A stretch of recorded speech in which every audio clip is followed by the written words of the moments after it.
একবার মওলা বলো মনের পাখি ভাবে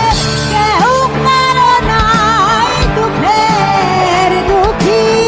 কেউ কারো নয় দুঃখের দুঃখী আল্লাহ বলো মনের পাখি একবার মওলা বলো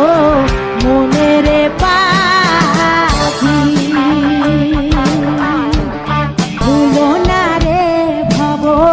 ভ্রান্ত কাজে আখেরে এসো